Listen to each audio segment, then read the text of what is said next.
Bonjour à toutes et à tous. Bienvenue dans ce nouveau talk show, le 6e pour être précis. Et aujourd'hui, on va parler de quelque chose qui intéresse plus spécialement les présidents de SAS et de SASU, à savoir le salaire optimal. J'ai bien dit le salaire optimal. Avec moi, Étienne, juriste en droit social. Bonjour Étienne. Bonjour Patrick. On va parler aujourd'hui donc du salaire optimal. Alors, on va peut-être un petit peu quand même discuter qu'avant le salaire optimal, il faut essayer d'avoir un peu le salaire quand même minimum, ne serait-ce, et on va aller très rapidement, sur la partie de la validation des trimestres de retraite, sur les indemnités journalières, mais également éviter la fameuse taxe PUMA, si c'est possible. Oui. C'est vrai qu'on recommande très souvent aux entrepreneurs, aux présidents de SASU, de SAS, de se verser un salaire minimum. On parle très peu du salaire optimal. Quant au salaire minimum, on dit, pensez au moins à valider vos 4 trimestres de retraite de base, parce que c'est le maximum qu'on peut valider par année civile. Et à ce moment-là, on leur dit souvent, versez-vous par mois 600 € bruts. Voilà, ça vous permettra à l'année de valider 4 trimestres. On dit, versez-vous un petit peu de salaire pour avoir des indemnités journalières si vous tombez malade, parce que quand on est malade, on ne peut plus travailler. Et à ce moment-là, on aime bien avoir un revenu de remplacement. Et on vous dit aussi, versez-vous un salaire pour éviter de payer la taxe PUMA sur vos revenus, par exemple du dividende, cette taxe peut exister si on a un salaire trop faible.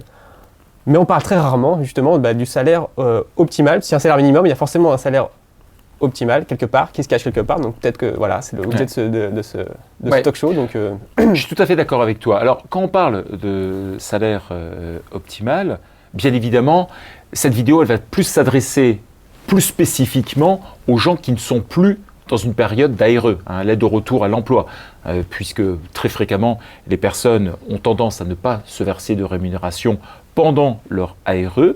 Alors on sait qu'il y a quand même une petite possibilité de le faire, notamment quand tu bénéficies de l'ACRE.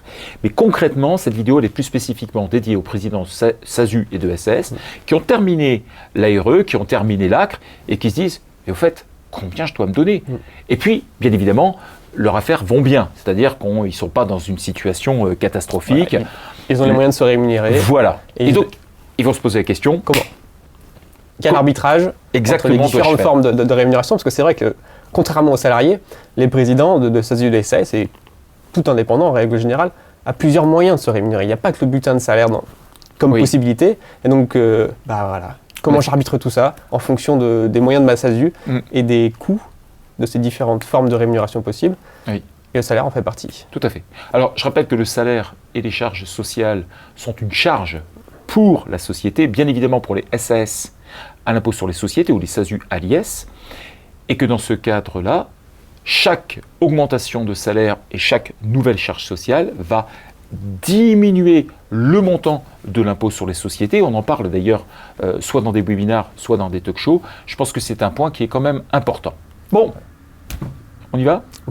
On va parler maintenant du salaire optimal. Oui. Malgré les charges qui pèsent dessus, qui sont très dissuasives et qui incitent tous les entrepreneurs, tous les présidents à à diminuer le plus possible leur rémunération sous forme de salaire, parce que cette dissuasion de ces charges qui sont très importantes invite à ne pas se verser de salaire. C'est vrai que quand tu payes 86 € pour avoir 100 € net, 86 € qui se répartissent entre des retenues salariales et des charges patronales, ça fait un peu mal au cœur. On est tout à fait d'accord.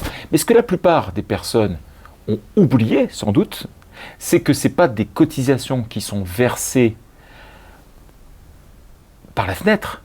C'est une sorte de revenu différé qui va te revenir vers toi. Un revenu différé qui peut prendre la forme de prévoyance, de retraite ou d'indemnité journalière. Voilà, exactement. On oublie de le dire. Voilà, c'est ça.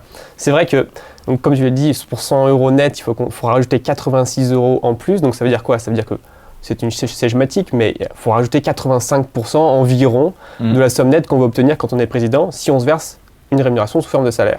Et ces 85%, ça va être un petit peu linéaire, de 0 jusqu'à autant une somme jusqu'à 5 000 €, je ne sais pas, et il faudra toujours rajouter 85% de plus.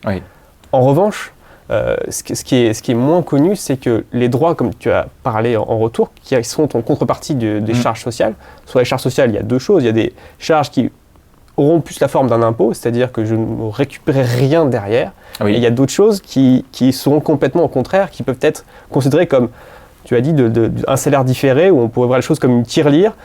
Et à chaque fois que je me verse un salaire sur ces charges sociales, j'en mets une partie dans cette tirelire que je viendrai casser en fonction des événements de la vie, à commencer par la chose la plus certaine, qui pourrait être simplement la retraite.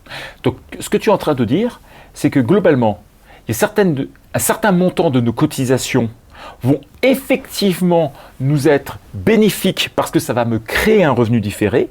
Et tu as d'autres cotisations, parce qu'on se donnera peut-être trop, qui partiront simplement dans un élan de générosité, de solidarité, et dans lequel ça ne te bénéficiera beaucoup moins ou pas du tout. Pas du tout, quasiment presque voilà. pas. Voilà. Et justement, donc, il y a un niveau au-delà duquel mon niveau de salaire bascule dans cette logique de solidarité, et un niveau en dessous duquel j'optimise au maximum cette logique de salaire différé. D'accord. Et donc du coup, c'est l'objet de ce talk show où on va voir point par point ce niveau au-delà duquel c'est plus très intéressant de se verser une rémunération sous forme de salaire. D'accord. Bon, est-ce qu'on livre tout de suite la somme ou est-ce que tu vas attendre un petit peu ? Eh bien, comme tu veux, c'est toi qui le dis. Hein. Bon, allons-y. Quelle est selon toi la somme optimale qu'un président de SAS ou de SASU doit se verser lorsqu'il a quitté l'ARE, lorsque ses affaires vont bien? Alors, c'est quoi?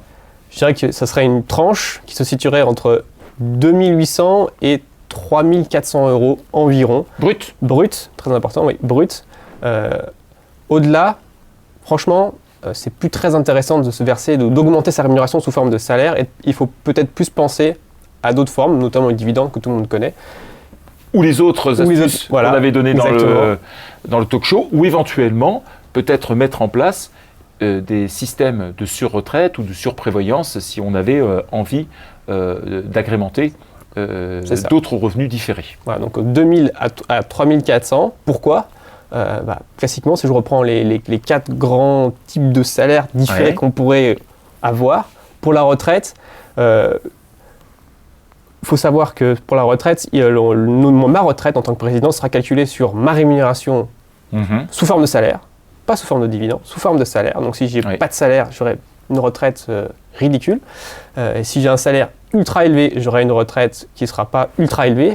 Donc du coup, il y a ce niveau de basculement, il se situe autour de 3400 euros. C'est ce qu'on appelle un peu le taux de remplacement. C'est ça. Qui fait que des gens qui ont des revenus exceptionnellement élevés au cours de certaines années peuvent avoir un taux de remplacement peut-être de 30%, c'est-à-dire que je touchais 100 auparavant et parce que j'ai versé de l'argent mais qu'il n'a pas été efficace, je me retrouve simplement qu'avec 30 euros de remplacement. Ça, voilà. Donc le nouveau basculement, c'est ça, c'est 3400 euros.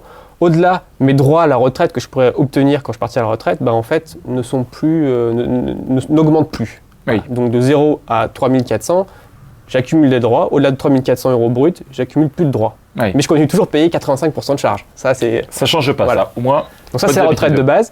La retraite complémentaire, alors là, c'est un peu contre-intuitif dans la logique où ça va être le seul type de prestation ou de droit où ça va être la logique inverse. C'est-à-dire qu'à 3400 euros bruts de salaire, je vais connaître une augmentation de mes points de retraite complémentaires AG Carco. Donc c'est le seul type de prestation, de droit, où au-delà de 3400 euros, eh bien, je vais connaître une augmentation. Pour le reste, je vais l'expliquer derrière, ce n'est pas le cas. Mais ça n'empêche pas une personne de prendre aussi une retraite privée. C'est ce qu'il faudrait faire. Voilà, s'il a envie véritablement d'avoir quelque chose d'assez efficace. D'accord. Voilà. Indemnité journalière, donc un revenu de remplacement quand je suis malade, eh bien, c'est pareil, pas de salaire, 0. Un salaire, je vais avoir des indemnités journalières qui sont très globalement, c'est à peu près la moitié de mon salaire en indemnité journalière. Le niveau... Et bien là, le niveau de point de bascule, c'est 2800 euros bruts par mois. Au-delà, j'aurais beau me verser un salaire supérieur, je n'aurai pas une augmentation de mes indemnités journalières. Et 2800 euros bruts par mois, ça fait à peu près 46 euros par jour. En indemnité journalière, c'est le maximum qu'on peut avoir. Je peux avoir 2 millions d'euros de salaire, je n'aurai pas plus de 46 euros par jour en indemnité journalière. Donc voilà la logique, pourquoi ce n'est pas utile de s'augmenter plus de salaire. Voilà, c'est un exemple. Ça permettra aussi à une personne, dans ces cas-là, s'il a envie d'avoir plus, de prendre une assurance privée, payée par la société, mais en tous les cas qui passera dans un cadre autre que simplement le bulletin de salaire. D'accord ? On a les indemnités journalières maladie, maternité et paternité. Ça, on n'en parle pas souvent, mais ça existe et ça peut être profitable. Quand on a un enfant ou qu'on adopte, on peut prendre un congé paternité ou maternité et à ce moment-là, Si je me suis versé un salaire, je peux avoir un revenu de remplacement qui est quasiment le même que mon salaire que je me versais en tant que président. C'est pas mal. Donc voilà, et là ce point de bascule, pareil, quand on cherche le point de bascule, eh bien ça va être autour des 3400 € aussi. D'accord. Voilà, donc il faut le savoir. Et le dernier point qui peut être, que j'espère qu'il n'arrivera jamais au président ou à quiconque d'ailleurs, c'est en cas d'accident grave de la vie, en cas de maladie, et qu'à ce moment-là on perd une capacité de travail des 2/3 ou une capacité de gain des 2/3, eh bien en principe on a un droit qu'on se constitue en se versant un salaire. Ça va être le droit de toucher une pension d'invalidité en fonction de notre degré d'invalidité. Il y a 2 catégories, je ne rentre pas dans le détail, mais dans la même logique, mon salaire va déterminer mon niveau de pension. Plus j'ai un salaire élevé, plus j'ai une pension élevée, mais jusqu'à une certaine limite, et cette limite c'est 3400 € à peu près. Voilà. Donc à chaque fois, on parle, ce chiffre qui revient souvent, c'est 3400 €. C'est le nombre qui revient souvent, c'est 3400 €. En fait, c'est le PASS. Classiquement, c'est le plafond annuel de la sécurité sociale, ramené au mois, qui est réévalué chaque année. Mais c'est l'objectif qu'il y a à avoir en tête, ne pas se verser un salaire au-dessus de ce PASS. Si je le fais, je paierai toujours autant de charges, mais je n'aurai pas plus de droits. Je comprends. Très bien. Bon, je crois qu'on a à peu près tout dit dans cette situation. Ce qu'on retient, c'est que il faut se débrouiller déjà pour que ces affaires aillent bien pour pouvoir se rémunérer, payer les 86% et se donner une rémunération qui va varier entre 2008 et 3400 €. 3004 étant évidemment la somme qu'il faut essayer d'obtenir pour avoir le maximum d'efficacité dans sa rémunération. C'est-à-dire que quand je verse des cotisations, eh bien c'est hyper efficace parce que mes revenus différés seront bien meilleurs d'un point de vue rapport. Tout à fait. Qualité-prix. Si on prend juste la retraite, qu'on est dans une logique de je mets de côté en termes de cotisation retraite, ça ne marcherait pas. Aujourd'hui, il faut presque au moins 2 cotisants, 2 personnes qui travaillent, 2 actifs pour financer la retraite d'un retraité. Donc c'est pyramidal. Donc c'est vraiment très intéressant d'augmenter ce droit à la retraite via un salaire.